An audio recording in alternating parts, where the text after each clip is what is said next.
Certains se posent la question de savoir si les enfants souffrent aussi de cancer. Pour beaucoup, c'est une maladie qui s'attaque aux personnes d'un certain âge. Et pourtant, le cancer est bel et bien réel chez les enfants, d'où l'instauration d'une journée mondiale le 15 février de chaque année pour sensibiliser à cet effet. D'après l'Organisation mondiale de la santé, 27 000 enfants ont perdu la vie des suites de cancer en 2022 dans les régions africaines. Au Cameroun, l'on estime que chaque année, un cancer est diagnostiqué en moyenne chez 1000 enfants et adolescents de 0 à 19 ans. Mesdames, Messieurs, bonsoir. C'est un nouveau numéro de Check-up qui démarre et vous l'avez compris, consacré ce soir au cancer pédiatrique. Avant de recevoir nos invités, je vous propose à découvrir le sommaire. À tout de suite.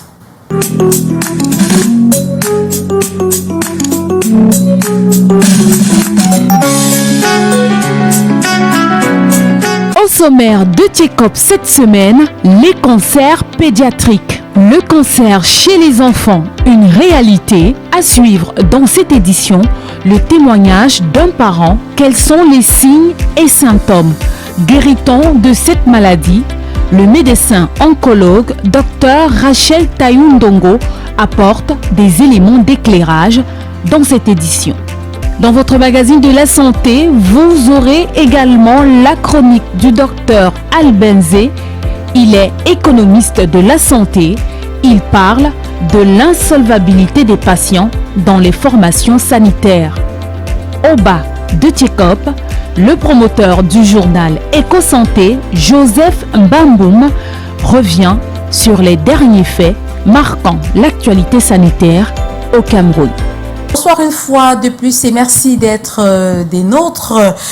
Les enfants souffrent aussi de cancer, c'est un fait réel. Chaque année, de nouveaux cas sont enregistrés ainsi que des décès et ils sont nombreux des enfants qui sont sous traitement. Pour en parler sur ce plateau, le docteur Rachel Tayou, médecin oncologue en service à l'hôpital de district de Bonassama, et Christine Ngameni, parent d'un enfant ayant souffert d'un cancer et qui est arrivé sur ce plateau accompagné de cet enfant-là. Merci d'avoir fait le déplacement. Merci d'avoir accepté que votre enfant puisse témoigner.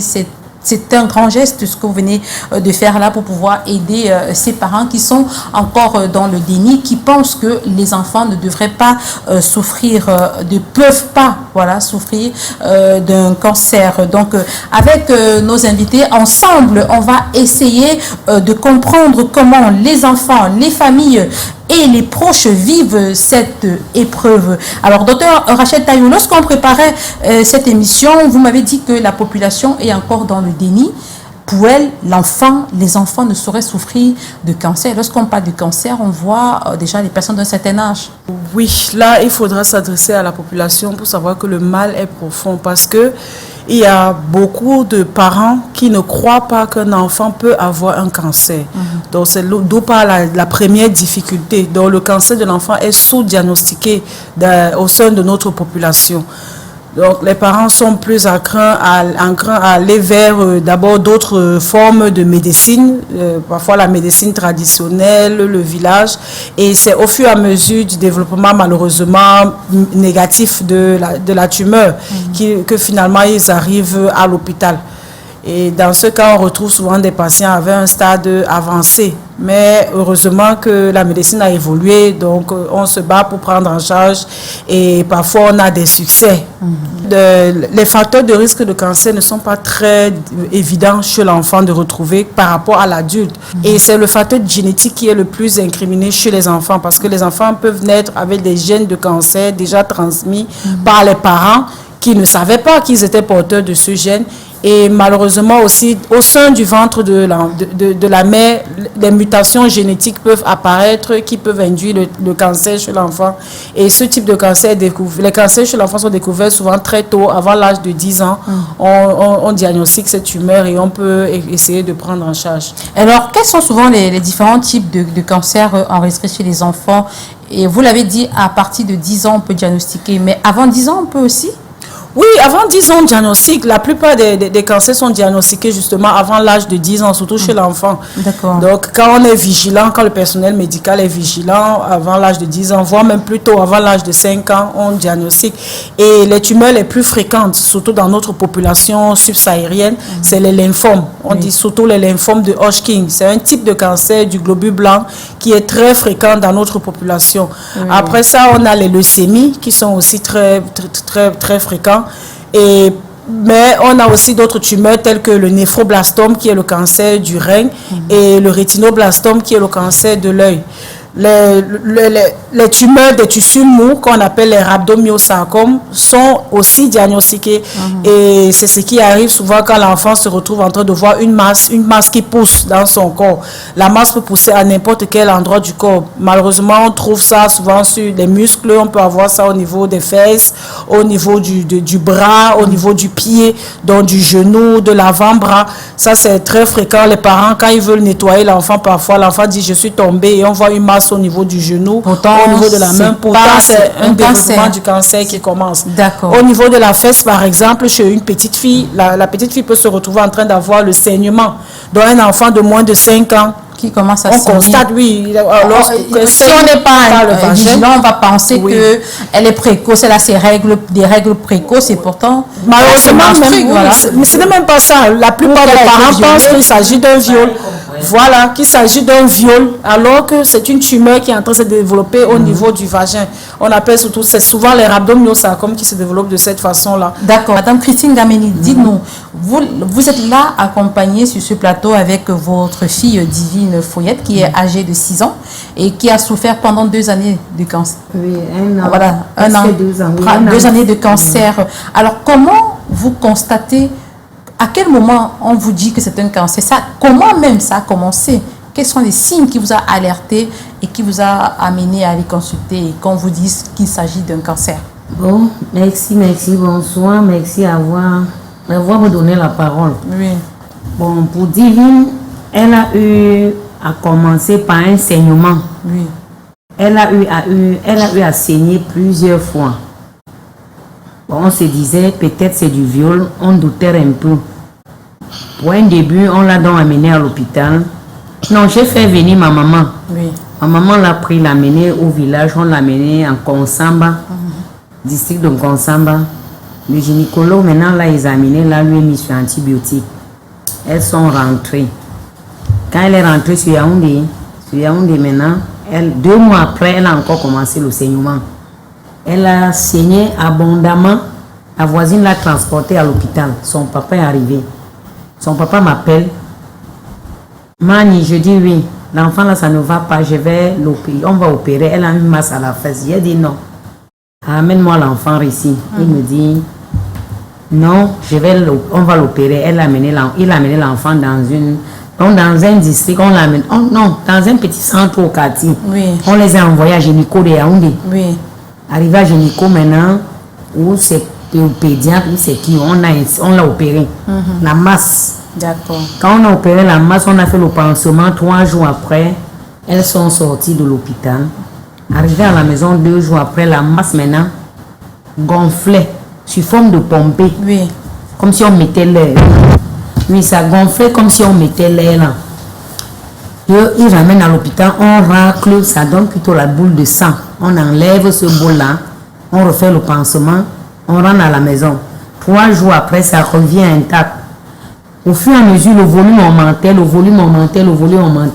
J'ai donc demandé de ramener l'enfant ici. On est venu avec l'enfant. Nous sommes allés à la prière, par-ci, par-là. Ça n'a pas toujours tenu. On l'a amené à Bingo, à Bamenda. On l'a d'abord amené à l'hôpital général. Oui. Général a encore renvoyé à Génico de Yaoundé. Génico maintenant a renvoyé à l'hôpital, à la fondation Chantal. Oui. Bon, arrivé là-bas, on a vu les 7 cas des enfants là-bas. On a préféré rentrer, aller à Bingo, à Bamenda. Elle a fait 4 mois à Bingo. Même Bingo n'a pas pu. Bon, j'ai même demandé l'évacuation sanitaire là-bas. Elle m'a dit, docteur Francine m'a fait comprendre qu'elle a filmé, amené en Inde la photo. D'accord. Et les soins... À quel moment on vous dit qu'il s'agit d'un cancer? Quand vous voyez ces saignements, vous voyez ces boules, vous voyez À quel moment vous avez fait cette errance? Je ne peux pas dire errance, vous avez fait le tour de ces différents... Ils n'ont pas dépisté que c'était du cancer. Personne n'arrivait. Oui. Ils ont fait de ces trucs sans... Ils n'ont rien dit concernant le cancer. C'est à la Fondation Chantal qu'on nous a dit que c'était du cancer. Nous sommes rentrés ici, on est allé à la BPCité. À la cité de Parmi, chez un papa là. Lui aussi, il a fait les examens, il nous a dit que c'est du cancer. Bon, il a mis sur traitement. Après, il me dit, maman, comme le volume s'augmente là, je ne sais plus comment on peut procéder. Comme vous aviez réfléchi à aller à Bingo, allez-y. On est allé à Bingo. 4 mois à Bingo, ça n'a pas abouti. Eux-mêmes, ils ont dit que ça ne donnait pas. On est rentré. C'est là où elle est tombée malade. Je l'ai amenée à la clinique Grâce Divine à 12. C'est le médecin de Grâce Divine, lors des soins, il a vu la couche. Il demande, mais l'enfant a 5 ans, mais la couche comment? Je dis, papa, il est malade. Il détache la couche, il voit la masse. Il fait appel à ONG. L'ONG a dit, il s'en occupe plutôt du cancer du sein. Et pas des cancers pédiatriques. Voilà. Voilà là où elle nous dit, non, je vais t'aider. Il appelle directement le numéro du docteur Tayo. Il me donne le numéro, j'appelle, elle était en déplacement. Elle est rentrée 1 semaine après, je suis allée la voir. D'accord. Bon, c'est grâce à docteur Tayo qu'elle a retrouvé sa santé. Plus partout on l'amenait, on disait on ne peut pas faire l'opération, plus sa masse était dans les fesses. Que si on doit imputer une partie, il faut qu'on coupe à partir de son rein et elle ne doit pas vivre. Docteur Tayo, bien exprimé. Christine Kameni, je vais vous inviter à aller prendre l'actualité. C'est le moment de l'actu.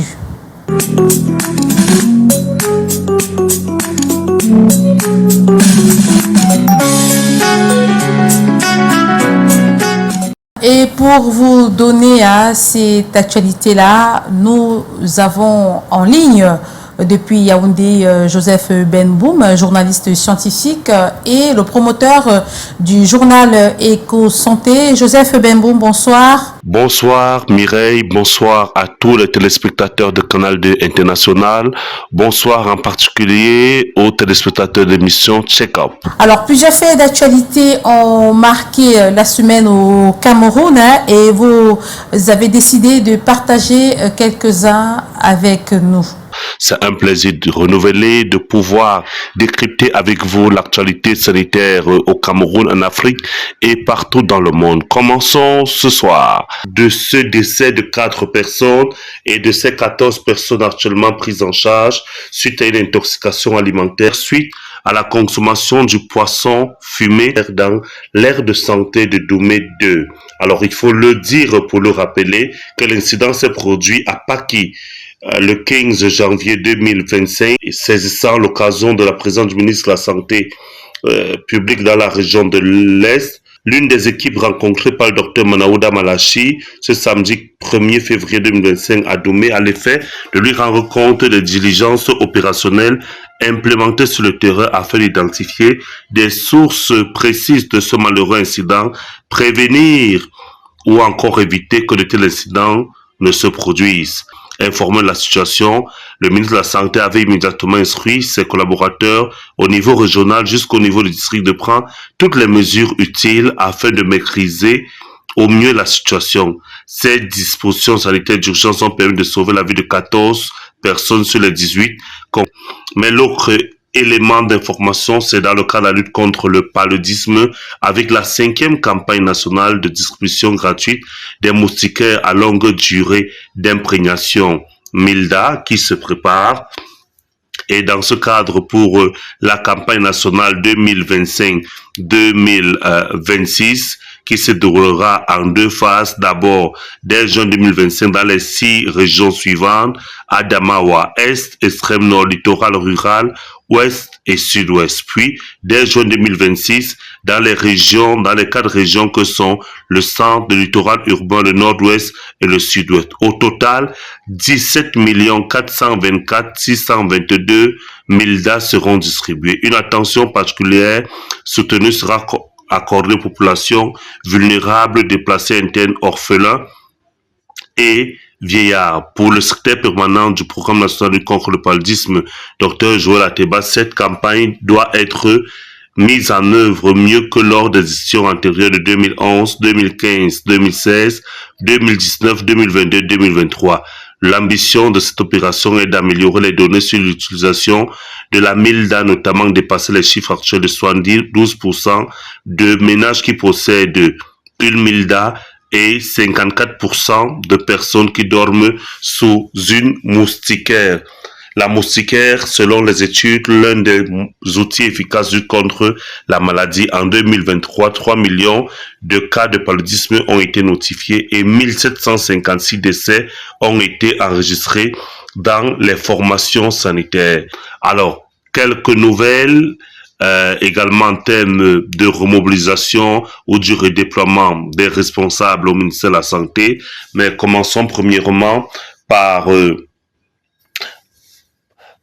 cet arrêté du 28 février 2025 du ministre de la Santé dans les services déconcentrés. Vous le savez, donc depuis le 28 février, le docteur Ambé Lionel, médecin, est désormais le délégué régional de la santé publique du Nord-Ouest. Il remplace à ce poste le docteur Cheikh Kinsley Sow, qui a été nommé en décembre dernier directeur général de l'hôpital gynéco-obstétrique et pédiatrique de Yaoundé. À la délégation régionale de la santé du littoral, c'est donc le docteur Ngom Ebe Sorel, médecin, précédemment directeur hôpital régional annexe de Kribi, qui remplace donc Monsieur Dr Bidian Robert Mathurin, qui est désormais chef de division de la coopération au ministère de la Santé. Mais disons également qu'il y a eu du sang neuf à la tête du centre des urgences de Yaoundé, de l'hôpital central de Yaoundé, et puis de l'hôpital général également, l'hôpital Jamo de Yaoundé.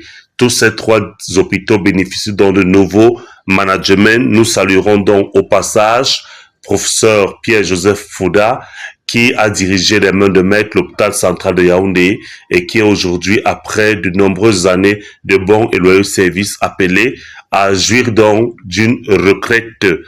Voilà ce qui fait l'essentiel de l'actualité. Mireille, bonne suite des programmes et sachez que la bonne information sauve des vies. Merci Joseph Bemboum pour toutes ces informations. Nous vous retrouvons la semaine prochaine. Bienvenue à vous qui nous rejoignez le programme CETIECOP et nous parlons ce soir des cancers pédiatriques dans ce studio. Sur ce plateau, le docteur Rachel Taillou, médecin oncologue, et Christine Ngameni, parent d'un enfant qui a souffert de cancer, qui aujourd'hui est totalement guérie. Elle est également sur ce plateau avec cet enfant-là. Alors, docteur Rachel Taillou, vous qui côtoyez les parents, les familles au quotidien, vous l'avez dit, les parents sont encore dans le déni en ce qui concerne les cancers chez les enfants, la population même. Donc, on n'arrive pas à comprendre comment un enfant peut souffrir de cancer. C'est pourquoi il y a peut-être ces errances-là, cette errance médicale. On va ici, on va là-bas, avant qu'on finisse par diagnostiquer qu'il s'agit d'un cas de cancer, comme ça a été le cas pour Divine Foyette. Heureusement, aujourd'hui, elle est totalement remise de ce cancer-là. Quand vous dites à un parent que votre enfant souffre de cancer, quelle est la première réaction? La première réaction, c'est que le parent ne croit pas. Oui. C'est pas possible. Comment c'est arrivé? Qu'est-ce qui n'a pas marché? Qu'est-ce qui s'est passé? Donc, c'est vraiment ce genre de triples questions que je reçois souvent. Donc, je suis obligée d'aller expliquer la cancérogénèse, comment l'origine, surtout sur le plan génétique, leur poser des questions dans leur famille. Est-ce qu'il y a eu des cas où un membre de famille a ressenti une masse, que ce soit grand-père, arrière-grand-père, s'il y a une histoire dans la famille qu'on raconte, quelqu'un a eu un problème. Donc à part l'aspect génétique, le volet génétique pour le cancer chez l'enfant, il n'y a pas d'autres facteurs qui peuvent entraîner le cancer? Oui, il y a le facteur parce que ce n'est pas bon d'accuser les parents, mais il y a des facteurs qu'on retrouve souvent dans les antécédents. Si le parent a consommé des aliments, il y a des aliments génétiquement modifiés, ça ce n'est pas trop dans notre culture, mais il y a des choses qu'on cultive de façon en utilisant des chimiques. Et puis il y a aussi des parents qui sont cultivateurs, qui utilisent des pesticides au champ. Donc quand la maman est enceinte, elle ne doit pas vaporiser les pesticides dans la plantation parce qu'elle va respirer ça et puis elle peut ingérer ça par la bouche et ça se retrouve en train d'être un agent cancérigène chez le fœtus qu'elle porte. Il y a aussi la cigarette et l'alcool. Les mamans qui sont enceintes ne doivent pas dormir avec le fumeur en train de fumer parce qu'il y a des mamans qui ont leur mari qui fume et qui continuent de fumer dans la maison malgré la grossesse. Donc c'est un facteur de risque cancérigène pour le bébé dans le ventre de sa mère. Les mamans enceintes ne doivent pas boire parce que l'alcool aussi c'est un facteur de risque de cancer. Donc vous voyez qu'il y a ce type de comportement que les mamans enceintes doivent adopter. Et il y a les consultations prénatales. Vraiment pendant la grossesse, il faut suivre ce qu'on vous demande. Aller à l'hôpital, prendre des médicaments, il y a des préventions qu'on donne et surtout les échographies de grossesse. Parce qu'il y a des tumeurs qu'on peut diagnostiquer pendant l'échographie du 2e, 3e trimestre. Il y a ce qu'on appelle les tératomes qu'on diagnostique pendant la grossesse. Et on peut prendre en charge directement le bébé. Dans les pays développés, il y a des bébés qu'on peut prendre en charge in utero pendant qu'ils sont dans le ventre de la mère. D'autres, on attend directement après la naissance. On a les 8 premiers jours de vie. Il y a les bébés qui se font opérer et ils guérissent. D'accord. Alors, Christine, comment la famille vous a accompagné durant ces 2 années de souffrance pendant que l'enfant était malade? Quel était l'apport de la famille? Comment ils ont vécu cette épreuve? Comment vous-même vous avez vécu cette épreuve? La famille, à un certain niveau, beaucoup se disaient que le mal, même elle-même, il y avait des moments où elle posait question à sa grand-mère. Maman, on dit, c'est une grand-mère qui a fait ma maladie. Elle, c'est toi. Sa grand-mère pleure, elle-même, elle pleure. Bon, les gens, tous, chacun se disait toujours qu'elle ne doit pas vivre. Bon, moi, j'avais espoir. J'avais espoir. Plus, elle-même priait beaucoup. Moi-même, je priais beaucoup. Tous, on priait tous ensemble. Bon. Mes soeurs, ma famille a dit, comme tu as pris décision qu'elle doit guérir, on laisse tout chez toi. Et soyons tous ensemble. On encourageait, on prenait soin d'elle bien même. Donc, la famille vous a soutenu, alors, si on comprend bien, la famille vous a soutenu. Alors, je vais vous inviter à aller suivre ce reportage dans lequel quelques Camerounais s'expriment sur notre thème de ce soir, les cancers pédiatriques. Et on revient juste après. C'est un reportage signé Isabelle Ngorum, Armand Pagna.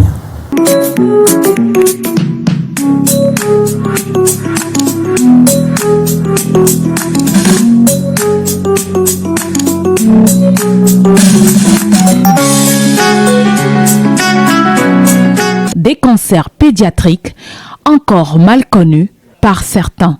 Cancer pédiatrique, pas encore, mais autre forme de cancer, oui. Je ne souhaite même pas que ça entre chez moi, donc vraiment, que ça traverse ma porte, ça continue, ça passe et j'étais dans le vouri. Ça me laisse en paix. Je n'aimerais vraiment pas qu'un enfant souffre de ça, parce que j'ai vu des enfants qui ont des cancers de sang, qui ont des insuffisances rénales. Cancer du sang ou leucémie, cancer du cerveau ou tumeur cérébrale sont les plus fréquents chez les enfants de 0 à 14 ans. La vaccination et les visites de contrôle permanentes dans les hôpitaux sont recommandées par les professionnels de la santé. Un réflexe que n'ont pas encore adopté de nombreux parents. Le suivi déjà se fait à la maison, mais pour faire le meilleur check-up d'un enfant, c'est après 3 mois. Étant donné que quand l'enfant part à l'école, il y a plein de choses qui touchent, il y a plein de choses qui mangent.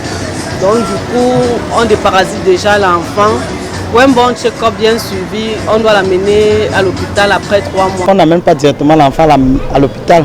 Si l'enfant est malade, ça dépend de comment l'enfant chauffe et la gravité de la température. Et ensuite, on verra s'il faut amener. On essaie d'abord de faire l'automédication. Ça, c'est quelque chose qu'on n'échappe pas. Parce que les causes des cancers chez l'enfant sont très souvent inconnues, la thèse de la sorcellerie semble la plus facile pour comprendre le mal. Le cancer chez les enfants est vraiment réel. Il est vraiment réel. Pourquoi? Parce que de nos jours, nous ne savons plus à quel moment se développent certaines maladies dans le corps. Donc, il ne faudrait pas que le parent constate une maladie chez l'enfant et dise que c'est la sorcellerie. Il doit faire plus d'analyses, plus d'examens pour pouvoir déterminer ce que c'est avant de commencer à spéculer que c'est de la sorcellerie. Le cancer chez les enfants existe réellement. Pour moi, c'est naturel. Il y a beaucoup de causes qui poussent l'enfant à avoir du cancer. Si au Cameroun, les chiffres autour des cancers pédiatriques ne sont pas connus, la maladie, quant à elle, est toujours diagnostiquée dans les centres hospitaliers. Voilà, retour sur ce plateau, docteur Rachel Taillou, vous êtes médecin oncologue en service à l'hôpital de district de Bonasama. Au quotidien, vous recevez des enfants qui souffrent de cancer. Quelle est la moyenne journalière ou la moyenne mensuelle? Surtout la moyenne mensuelle, parce que nous sommes d'abord un centre dédié au départ aux adultes. Donc c'est après, quand j'ai eu une formation pour le traitement des enfants atteints de cancer, que j'ai commencé à recevoir les enfants atteints de cancer à Bonasama. Donc on peut dire une moyenne de 2 cas par semaine. Donc, pour un total par mois d'environ 8 enfants malades. Et on essaie... C'est énorme quand même, hein? C'est énorme quand même, oui. Et puis, on a la chance quand même de suivre jusqu'au bout et d'avoir les feedbacks. Malheureusement, dans nos pourcentages, on a des patients qui arrivent tard, lorsque la tumeur a déjà fait des métastases. Ce qu'on appelle des métastases, c'est-à-dire l'atteinte des autres organes par rapport à l'organe primitif. Avec Divine, on a eu la chance, la tumeur était encore localisée au niveau du pelvis, on va dire du bas-ventre. Dans le sang, il y a plusieurs cellules. Le sang est rouge parce qu'il y a d'abord le globule rouge. Et en plus, dans le globule rouge, dans le sang, il y a le plasma, il y a les globules blancs, et il y a les plaquettes qui sont d'autres cellules sanguines. Donc, chaque cellule peut avoir, malheureusement, avoir une modification de son ADN qui fait en sorte que la cellule devient cancéreuse. D'accord. Nous nous acheminons vers la fin de cette émission, Dr Rachel Taillou. On comprend que les cancers pédiatriques tôt, comme les autres cancers, comme les cancers chez l'adulte, il est dépisté et l'enfant a une chance de guérison totale, comme c'est le cas pour notre petite sur ce plateau, Divine Foyette. Un mot à l'endroit des autres parents qui ont des enfants qui souffrent de cancer. Oui, j'ai un mot à dire seulement parce que toute maladie a une solution. Oui. Parce qu'il ne faut pas qu'on constate que l'enfant a un cancer, on dit non, elle va mourir, non, elle ne doit pas vivre, ou il ne doit pas vivre, non. C'est l'hôpital qui doit donner la solution. Voilà. Et on ne se décourage pas. Et voilà, vous n'êtes pas découragé, ça a porté des fruits. Ça a porté des voilà, fruits. mesdames, messieurs, avant de mettre un terme à cette émission, je vais vous inviter à écouter la chronique du docteur Albert Zé, économiste de la santé, qui ce soir parle de l'insolvabilité des patients. On sait qu'il y a de nombreux patients qui sont malades, qui rentrent dans des formations hospitalières et au terme de leur prise en charge, les coûts sont souvent élevés et il est souvent difficile de pouvoir régler les factures. Donc, insolvabilité des patients, le gouvernement peut-il résoudre ce problème? C'est la question à laquelle le docteur Zé va répondre.